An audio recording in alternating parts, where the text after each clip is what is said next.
ay rated SPG. Striktong patnubay at gabay ng magulang ang kailangan. Maaaring may masiselang tema, lengguwahe, karahasan, sexual, horror o droga na hindi angkop sa mga bata.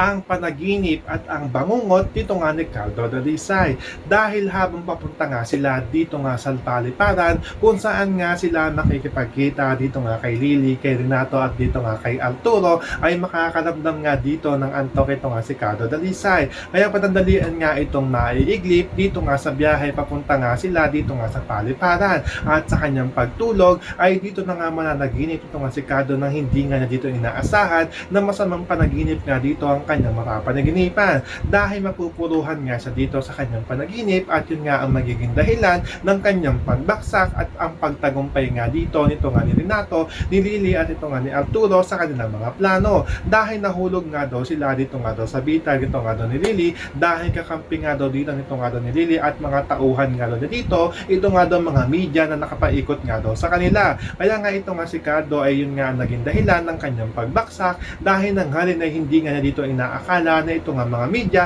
ay hindi nga niya ito magiging kakampi at unti-unti na nga rin dito naubos ang kanyang grupo dahil inisa-isa nga dito nito nga ni Lily, ni Renato at ito nga ni Arturo ang magtugis nga sa kanilang mga kasamahan dahil nga sa kanyang pagbaksak ay humina nga dito ang kanilang grupo at yun nga naging dahilan kung bakit naubos nga dito ang Talcos Aguila. Pero ito nga ay isang panaginip lamang kaya naman ay nang nagising nga dito ito nga si Caldo dahil ito nga si General Olecario ay ginising na nga niya dito ito nga si Caldo dahil mukhang binabangungot nga daw ito. At nung tinatanong naman nila dito kung ano nga ang kanyang napaligripan ay hindi pa nga nakapagsalita dito ito nga si Caldo dahil tulala nga ito. Yan ang ating mga pakakatutukan at pakakaabangan dito nga lang sa FPJ San Provinciano.